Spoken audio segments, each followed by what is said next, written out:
My dear students, നമ്മൾ ഇന്ന് ഒരു പുതിയ ചാപ്റ്ററാണ് ആരംഭിക്കുന്നത്. അവർ ന്യൂ ചാപ്റ്റർ സ്റ്റാറ്റിസ്റ്റിക്സിലെ പുതിയ ചാപ്റ്ററിന്റെ പേര് കളക്ഷൻ ഓഫ് ഡാറ്റ.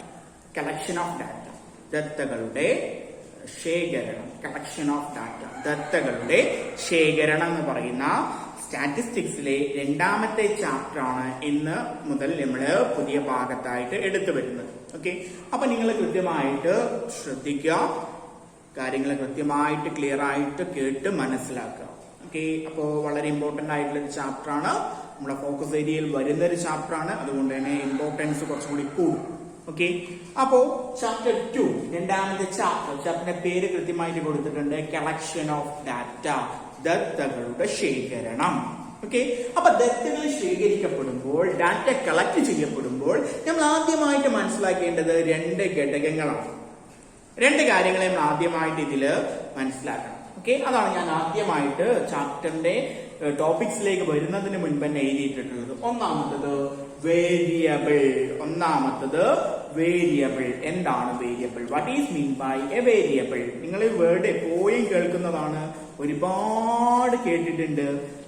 എങ്കിലും നമ്മളൊന്നും കൂടി എന്താണ് വേരിയബിൾ എന്നുള്ളത് നോക്കുകയാണ്. Okay, so variable can change that can numerically measure.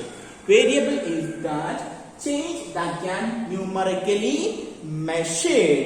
Okay, മാറ്റങ്ങളെ സംഖ്യാരൂപത്തിൽ അളക്കാൻ സാധിക്കുന്നതിനെയാണ് നമ്മൾ എന്തെന്ന് വിളിക്കുന്നത്? ചരങ്ങൾ. വേരിയബിൾസിനെ മലയാളത്തിൽ വിളിക്കുന്നത് ചരങ്ങൾ എന്നാണ് കേട്ടോ. ചരങ്ങൾ, വേരിയബിൾ അഥവാ ചരങ്ങൾ എന്നാൽ എന്ത്? അപ്പോ change that can be numerically measured. Okay, മാറ്റങ്ങളെ സംഖ്യാരൂപത്തിൽ അളക്കാൻ സാധിക്കുന്നതിനെ അല്ലെങ്കിൽ സാധിക്കുമെങ്കിൽ അവയെ എന്തെന്ന് വിളിക്കുന്നു? ചരങ്ങൾ. അപ്പൊ ചേഞ്ച്, മാറ്റങ്ങൾ, that can be numerically measured. Numerical എന്ന് പറഞ്ഞാൽ സംഖ്യാരൂപത്തിൽ. അപ്പൊ മാറ്റങ്ങളെ സംഖ്യാരൂപത്തിൽ അളക്കാൻ കഴിയുമെങ്കിൽ അവയെ നമ്മൾ എന്തെന്ന് വിളിക്കുന്നു? ചരങ്ങൾ എന്ന് വിളിക്കുന്നു. അപ്പൊ ചരങ്ങൾ, ഫോർ എക്സാമ്പിൾ, ഇപ്പോ അൺഎംപ്ലോയ്മെന്റ്, തൊഴിലില്ലായ്മ, എപ്പോഴും പറയുന്ന പോവർട്ടി, ദാരിദ്ര്യം, ഇതൊക്കെ ഒരു വേരിയബിൾ ആണെന്ന് പറഞ്ഞാൽ എപ്പോഴാവുക? ഈ വേരിയബിൾ ഇപ്പോ 2010 അൺഎംപ്ലോയ്മെന്റ് റേറ്റ് 1%. 2012, 2013, 2014 ഇതൊരു 1%ആണെങ്കിൽ അതിൽ മാറ്റമില്ലെങ്കിൽ അത് വേരിയബിൾ അല്ല. അപ്പൊ കോൺസ്റ്റന്റ് ആണെന്നാ പറയാ, സ്ഥിരമായ വസ്തു എന്നാ പറയാ, കോൺസ്റ്റന്റ് ആണെന്ന് പറയും. പക്ഷേ 2011 1%ആണ്, 2012 അത് 2%ആയി, 2015 ആയപ്പോ അത് 5%ആയി. ഇതിലെന്ത് ചെയ്യുന്നുണ്ട്? ഒന്നുള്ളത് 2ആയി, രണ്ടുള്ളത് 5ആയി. അപ്പൊ ആ ഒരു അൺഎംപ്ലോയ്മെന്റ് റേറ്റിൽ മാറ്റം ഉണ്ടാവുന്നുണ്ട്. അപ്പൊ എന്തില് മാറ്റം വന്നാലും ആ മാറ്റം ഉണ്ടാവുന്നതിനെ നമ്മൾ ചരങ്ങൾ എന്നാ വിളിക്കാം. ഓക്കെ, അതേപോലെ തന്നെ പോവർട്ടി. ഇന്ത്യയിൽ 2010 10 കോടി ജനങ്ങള് പോവർട്ടിയിലാണ്, ദാരിദ്ര്യത്തിലാണെന്ന് പറഞ്ഞു. 2012 ആയപ്പോൾ അത് 20 കോടി ജനങ്ങളായെങ്കിൽ അവിടെ മാറ്റം ഉണ്ടായിട്ടുണ്ട്. 10 നിന്നും ന്യൂമറിക്കൽ നമ്പേഴ്സും മാറി, 10 നിന്ന് 20 കോടിയിലേക്ക്. അപ്പൊ മാറ്റങ്ങൾ ഉണ്ടാകുന്നതിനെ, മാറ്റങ്ങളെ മെഷർ ചെയ്യാൻ പറ്റുന്നതിനെ നമ്മൾ എന്തെന്ന് വിളിക്കുന്നു? വേരിയബിൾ എന്ന് വിളിക്കുന്നു. Change that can be measured numerically. ന്യൂമറിക്കലായിട്ട്, സംഖ്യാരൂപത്തിലായിട്ട് മാറ്റത്തിനെ അളക്കാൻ പറ്റുന്നുണ്ടെങ്കിൽ അതിനെ വേരിയബിൾ എന്ന് പറയും. അപ്പൊ നമ്മൾ ഇവിടെ പഠിക്കാൻ പോകുന്നതൊക്കെ വേരിയബിൾസിനെ കുറിച്ചാണ്. ഓക്കെ, ഇനി ആ വേരിയബിൾസിന് ഒപ്പം തന്നെ ചേർത്ത് പഠിക്കാനുള്ളതാണ് ഒബ്സർവേഷൻ. ചരങ്ങളോടൊപ്പം തന്നെ പഠിക്കാനുള്ളതാണ് ഒബ്സർവേഷൻ അഥവാ നിരീക്ഷണം. ഒബ്സർവേഷൻ, ഒബ്സർവ് ചെയ്യുക, നിരീക്ഷിക്കുക. എന്താ നിരീക്ഷണം എന്ന് പറയുന്നത്?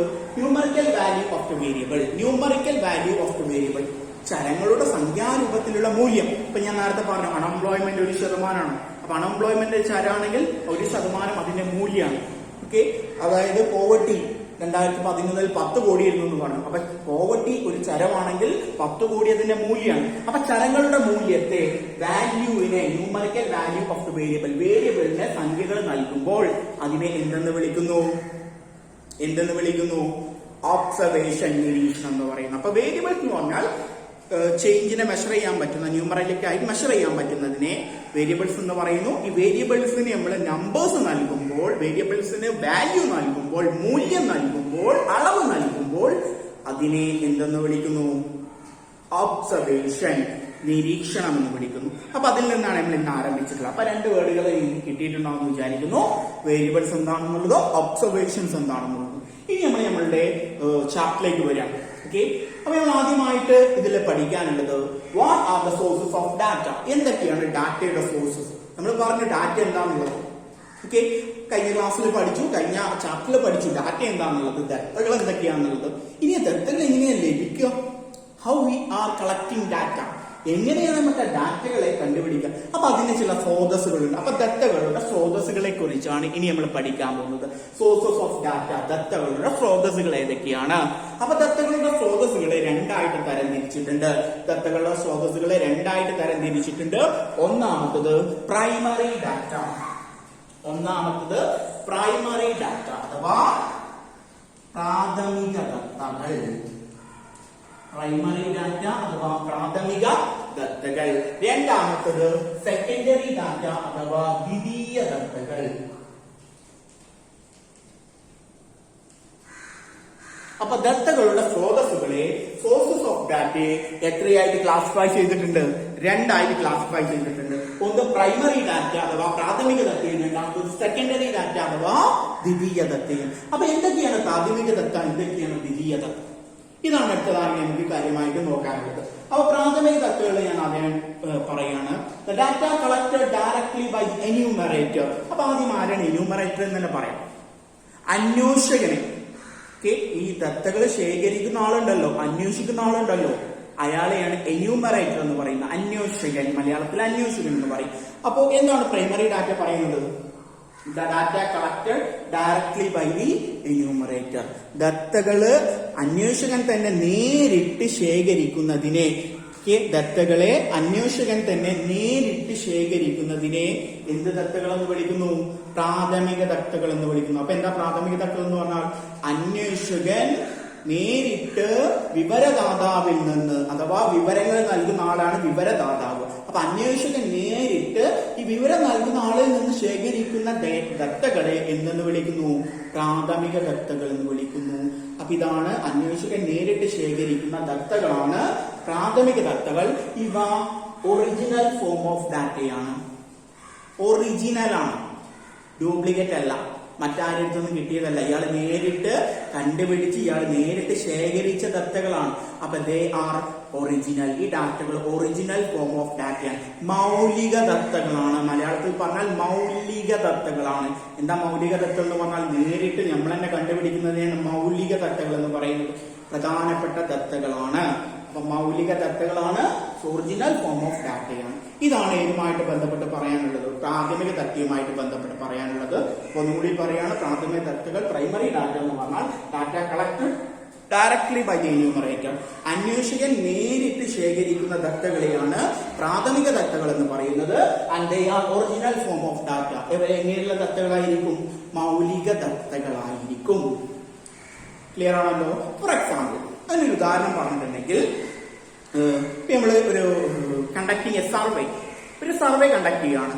among the students about popularity of a film star. ഒരു നടന്റെ അല്ലെങ്കിൽ സിനിമാ താരങ്ങളുടെ ജനപ്രീതിയെ കുറിച്ച് കുട്ടികൾക്കിടയിൽ ഒരു സർവേ കണ്ടക്ട് ചെയ്യുന്നു. ഇതെന്താണ്? പ്രൈമറി ഡാറ്റയാണ്. കാരണം ഇത് നമ്മൾ നേരത്തെ ശേഖരിച്ചിട്ടില്ല, നേരിട്ട് നമ്മൾ ശേഖരിക്കുകയാണ്. അപ്പൊ ശേഖരിക്കുന്നതിനെ, നേരിട്ട് നമ്മൾ കണ്ടുപിടിക്കുന്നതിനെയാണ് പ്രാഥമിക ദത്തകൾ എന്ന് പറയുന്നത്. അപ്പൊ കണ്ടക്ടിങ് എ സർവേ, എക്സാമ്പിൾ ഞാൻ ബോർഡിൽ എഴുതിയിട്ടിട്ടില്ല, നിങ്ങൾ ശ്രദ്ധിക്കുക. എക്സാമ്പിൾ ഞാൻ ബോർഡിൽ എഴുതിയിട്ടിട്ടില്ല, നിങ്ങൾ കൃത്യമായിട്ട് ശ്രദ്ധിച്ചാൽ നിങ്ങൾക്ക് കിട്ടും. അപ്പൊ പ്രാഥമിക ദത്തകളുടെ എക്സാമ്പിൾ എന്ന് പറയുന്നത് വി ആർ കളക്ടിങ്. ചെറിയ ഡിസ്റ്റർബൻസുകൾ ഉണ്ടായി, അതിലാണ് ചെറിയ ഇത് വന്നു. മഴ നന്നായിട്ടുള്ളതുകൊണ്ട് ചെറിയ ഡിസ്റ്റർബൻസ്. ഓക്കെ, അപ്പോ ഇവിടെ പ്രൈമറി ഡാറ്റ എന്ന് പറഞ്ഞിരുന്നത്, അതിന്റെ എക്സാമ്പിൾ ഞാൻ പറഞ്ഞു. Conducting a survey among the students for researching the popularity of a film star. ഒരു സിനിമാ താരത്തിന് അല്ലെങ്കിൽ സിനിമാ താരങ്ങളുടെ ജനപ്രീതിയെ കുറിച്ച് കുട്ടികൾക്കിടയിൽ സർവേ നടത്തുന്നതാണ് ഇതിനൊരു എക്സാമ്പിൾ എന്ന് പറയും. അപ്പൊ നേരിട്ട് ഡാറ്റ കളക്ട് ചെയ്യാം. ഓക്കെ, ഇനി രണ്ടാമത്തത്, അപ്പൊ നമ്മൾ സോഴ്സസ് ഓഫ് ഡാറ്റയിൽ അഥവാ ദത്തകളുടെ സ്രോതസ്സുകളിൽ ഒന്നാമത്തത് പ്രൈമറി ഡാറ്റയാണെന്ന് പറഞ്ഞു. രണ്ടാമത്തത് സെക്കൻഡറി ഡാറ്റയാണ്. രണ്ടാമത്തേത് ഏതാണ്? സെക്കൻഡറി ഡാറ്റയാണ്. Secondary data when we use already collected data for some other agency. നേരത്തെ ശേഖരിച്ചു വെച്ചിരിക്കുന്ന ദത്തകൾ ഉപയോഗിക്കുമ്പോൾ നമ്മൾ ശേഖരിക്കുകയല്ല ചെയ്യുന്നത്. when we use already collected data by some other agency, മറ്റുള്ള ആളുകള് നേരത്തെ ശേഖരിച്ചു വെച്ചിട്ടുള്ള ഡാറ്റകളെ നമ്മൾ ഉപയോഗപ്പെടുത്തുമ്പോൾ അതിനെ സെക്കൻഡറി ഡാറ്റ അല്ലെങ്കിൽ ദ്വിതീയ ഡാറ്റകൾ എന്ന് പറയും. അപ്പൊ എന്താ സെക്കൻഡറി ഡാറ്റ എന്ന് പറഞ്ഞാൽ നേരത്തെ മറ്റുള്ള ആളുകളെ ശേഖരിച്ചു വെച്ചിരിക്കുന്ന ഡാറ്റകളെയാണ്, അല്ലെങ്കിൽ നേരത്തെ ശേഖരിക്കപ്പെട്ടിരിക്കുന്ന ഡാറ്റകളെയാണ് എന്തെന്ന് വിളിക്കുന്നത്? സെക്കൻഡറി ഡാറ്റ അഥവാ ദ്വിതീയ ഡാറ്റകൾ എന്ന് പറയുന്നത്. ഇവിടെ നമ്മൾ നേരിട്ട് ശേഖരിക്കല്ല, നേരത്തെ മറ്റുള്ള ആളുകളെ ശേഖരിച്ചു വെച്ചതിൽ നിന്ന് നമ്മൾ ഉപയോഗിക്കുകയാണ് ചെയ്യുന്നത്. For example news paper. എല്ലാ ദിവസവും നിങ്ങൾ ന്യൂസ് പേപ്പർ വായിക്കാറുണ്ട്. ആ ന്യൂസ് പേപ്പറിൽ ഇവിടുന്ന് ആ ന്യൂസ് പേപ്പറിലുള്ള ആളുകളെ ശേഖരിച്ച വിവരങ്ങളാണ് നിങ്ങൾക്ക് നൽകുന്നത് നമ്മൾ ഉപയോഗിക്കുമ്പോൾ. അല്ലെങ്കിൽ ഇന്റർനെറ്റിൽ ഒരുപാട് ആളുകൾ നിങ്ങൾക്ക് എന്തിനെ കുറിച്ച് ഇന്റർനെറ്റിൽ സെർച്ച് ചെയ്താൽ നിങ്ങൾക്ക് കിട്ടും. എങ്ങനെ കിട്ടുന്നത്? ആൾറെഡി ഒരാൾ അവിടെ എന്ത് ചെയ്തു വെച്ചിട്ടുള്ളതുകൊണ്ടാണ്, ഫീഡ് ചെയ്ത് വെച്ചിട്ടുള്ളതുകൊണ്ടാണ്. ഒരാൾ നേരത്തെ അവിടെ ശേഖരിച്ച് അതിൽ പ്രസിദ്ധീകരിച്ചിട്ടുള്ളതുകൊണ്ടാണ് നിങ്ങൾക്ക് കിട്ടുന്നത്. അപ്പൊ നേരത്തെ പ്രസിദ്ധീകരിച്ചിട്ടുണ്ട്. അതുപോലെ തന്നെ പബ്ലിക്കേഷൻസ് ഓഫ് IMF, IBRD, ചില സ്ഥാപനങ്ങൾ.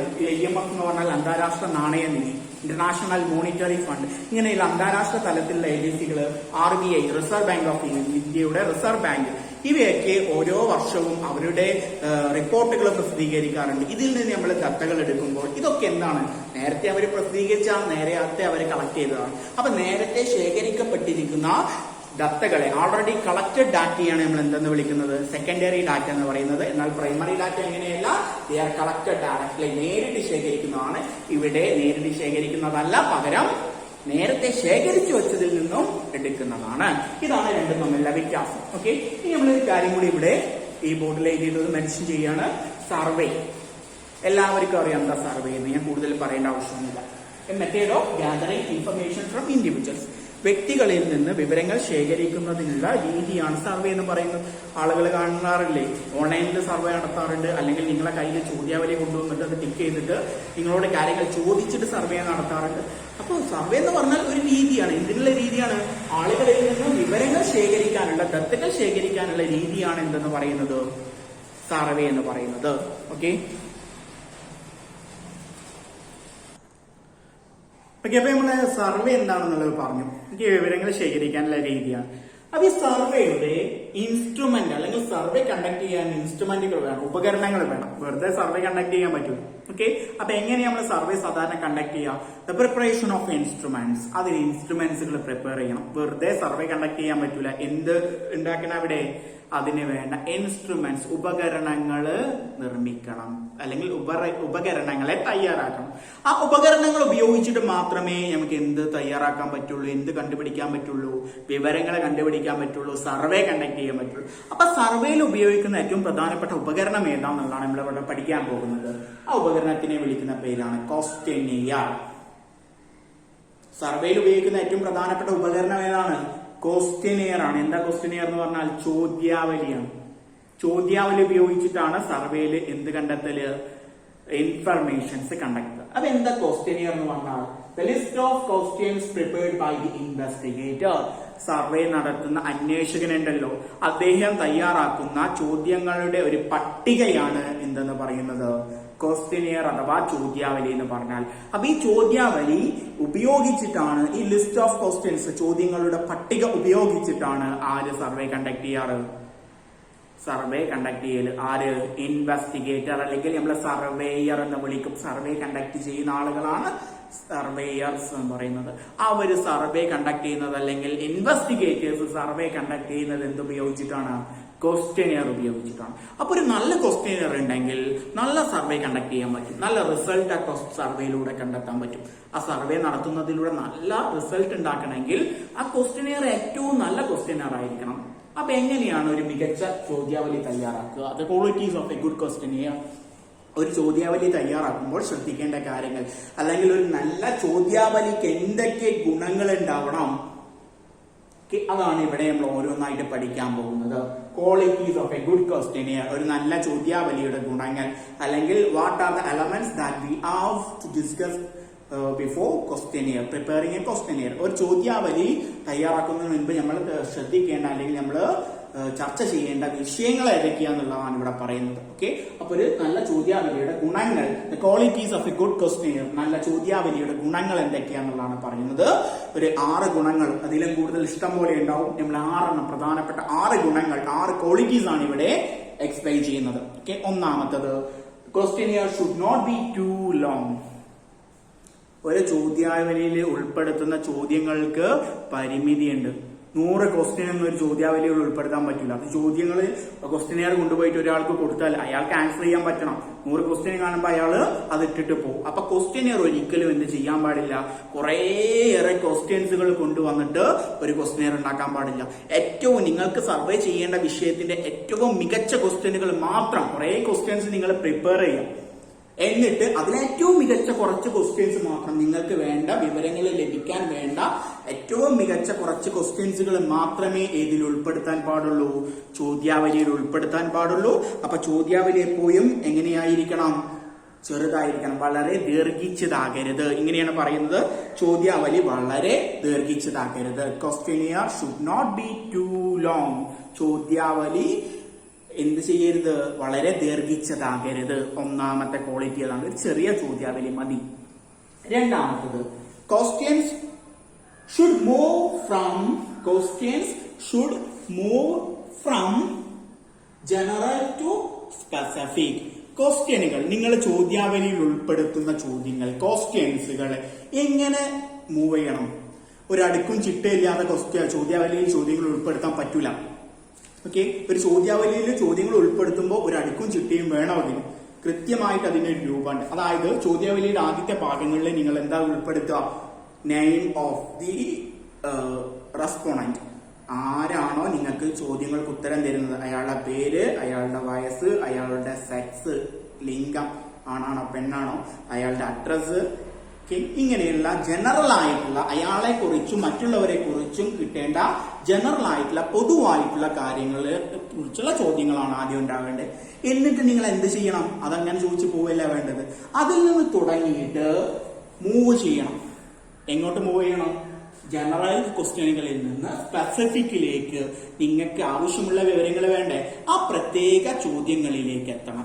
അപ്പൊ ചോദ്യാവലിയിലെ ചോദ്യങ്ങൾ അടുക്കും ചിട്ടയില്ലാതെ ഒരിക്കലും ഉൾപ്പെടുത്തരുത്. അതെപ്പോഴും എങ്ങനെയായിരിക്കണം, പൊതുവായ ചോദ്യങ്ങളിൽ നിന്ന് തുടങ്ങി പ്രത്യേക ചോദ്യങ്ങളിൽ എത്തണം.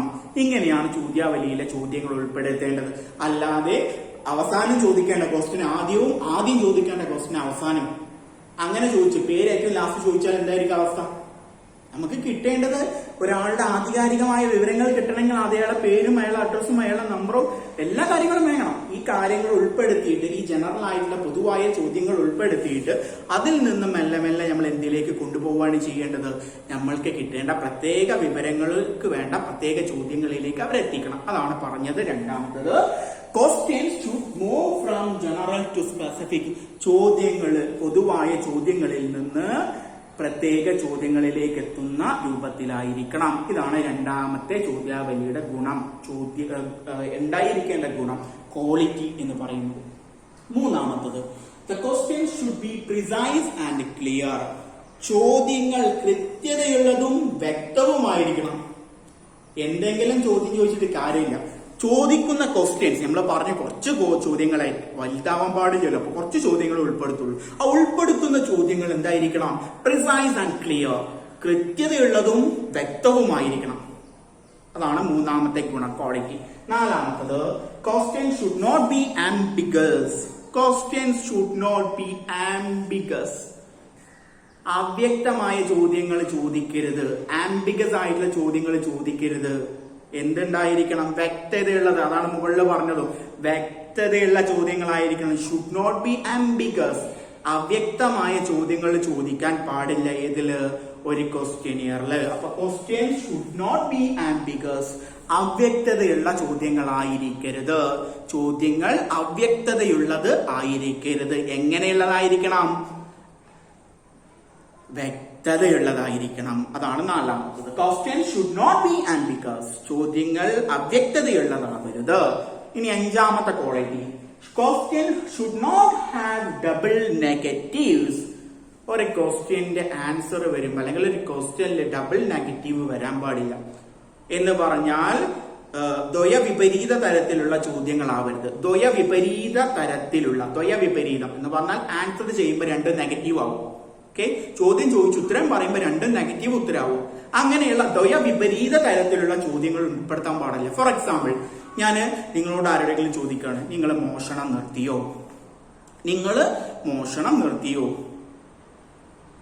നിങ്ങൾ യെസ് എന്ന് പറഞ്ഞാൽ എന്താ അതിനർത്ഥം?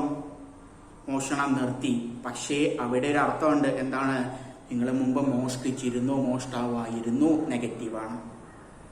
ഇനി രണ്ടാമത്തത്, നിങ്ങൾ യെസ് പറഞ്ഞില്ല, നോ എന്ന് പറഞ്ഞു. മോഷണം നിർത്തിയോ? നോ. അപ്പൊ എന്താ അർത്ഥം? ഇപ്പോഴും മോഷ്ടിച്ചുകൊണ്ടിരിക്കുകയാണ്, ഇപ്പോഴും നിങ്ങൾ മോഷ്ടാവാണ്. അപ്പൊ എന്ത് ആൻസർ പറഞ്ഞു കഴിഞ്ഞാലും എന്താണ്? നെഗറ്റീവിലേക്ക് വരുള്ളൂ. അത്തരത്തിലുള്ള ചോദ്യങ്ങൾ പാടില്ല. അതുപോലെ തന്നെ ഇപ്പൊ നിങ്ങളോട് മറ്റൊരു ക്വസ്റ്റ്യൻ ചോദിക്കുകയാണ്, നിങ്ങളുടെ നുണ പറച്ചിൽ നിർത്തിയോ? നിർത്തി എന്ന് പറഞ്ഞാൽ എന്താ അർത്ഥം? മുൻപ് നുണ പറഞ്ഞിരുന്നു. നിർത്തിയിട്ടില്ല എന്ന് പറഞ്ഞാൽ എന്താ? ഇപ്പോഴും നുണ പറയുന്നു. അപ്പൊ ഇത്തരത്തിലുള്ള ഡബിൾ നെഗറ്റീവ്ഡ് ആയിട്ടുള്ള ക്വസ്റ്റ്യൻസുകൾ, ദ്വയ വിപരീത തരത്തിലുള്ള ക്വസ്റ്റ്യനുകൾ, ചോദ്യങ്ങൾ ഒരിക്കലും ഏതിൽ ചോദിക്കാൻ പാടില്ല? ഒരു ക്വസ്റ്റ്യനിയറിൽ ചോദിക്കാൻ പാടില്ല. ഓക്കെ, ഏറ്റവും ലാസ്റ്റത്തത്, the questions should not lead to answer. ഉത്തരങ്ങളിലേക്ക് നയിക്കുന്ന അല്ലെങ്കിൽ ഉത്തരങ്ങൾ നൽകുന്ന ചോദ്യം ചോദിക്കാൻ പാടില്ല. ഉത്തരം നൽകുന്ന ചോദ്യമാണെങ്കിൽ പിന്നെ അത് ചോദിക്കാൻ നിൽക്കണ്ടല്ലോ. അപ്പൊ അതുകൊണ്ട് അങ്ങനെയുള്ള ചോദ്യങ്ങൾ ചോദിക്കാൻ പാടില്ല. ഇത്തരത്തിലുള്ള ഗുണങ്ങളാണ് എന്തിനു വേണ്ടത്? ഒരു സർവേ നടത്തുന്ന, കാരണം സർവേ ഉപയോഗിച്ചിട്ടാണ് നമ്മൾ ദത്തകൾ ശേഖരിക്കുക. അപ്പൊ ഒരു സർവേ നടത്തുന്ന ഒരു ചോദ്യാവലിക്ക്, ഒരു ക്വസ്റ്റ്യനിയറിന് ഈ പറഞ്ഞ ഗുണങ്ങൾ, ഈ പറഞ്ഞ ക്വാളിറ്റീസുകൾ വേണം. ക്ലിയർ ആയല്ലോ? അപ്പൊ ഇതിന് രണ്ട് തരത്തിലുള്ള ചോദ്യങ്ങളാണ് ഈ ഭാഗത്തുനിന്ന് വരിക. ഓക്കെ, ഈ ഒരു സാധനമായിട്ട് എപ്പോഴും ക്വസ്റ്റ്യനിൽ ചോദിക്കുന്ന വളരെ ഇമ്പോർട്ടന്റ് ആയിട്ടുള്ള ഭാഗമാണ്. ഒന്ന് ഇങ്ങനെ ചോദിക്കും, what are the qualities of a good questionnaire. അല്ലെങ്കിൽ രണ്ടാമത് ചോദിക്കുക ഇങ്ങനെയാണ്, what are the factors should be consider before preparing a questionnaire. ഒരു ചോദ്യാവലി തയ്യാറാക്കുമ്പോൾ ശ്രദ്ധിക്കേണ്ട കാര്യങ്ങൾ ഏതെല്ലാം. ഈ രണ്ട് ക്വസ്റ്റ്യൻസിനും ഇതാണ് ആൻസർ. ഓക്കെ, അപ്പൊ ഇത് ക്ലിയർ ആയിട്ട് നിങ്ങൾ മനസ്സിലാക്കി പഠിച്ചിട്ടുണ്ടെങ്കിൽ നല്ല മാർക്കിന് കിട്ടും. ഇത് എല്ലാ പ്രാവശ്യവും, കഴിഞ്ഞ വർഷവും അതിന് മുമ്പത്തെ വർഷം ഒക്കെ 4-5 മാർക്കിന് ചോദിച്ചിട്ടുള്ള ക്വസ്റ്റ്യൻ ആണ്. ഓക്കെ.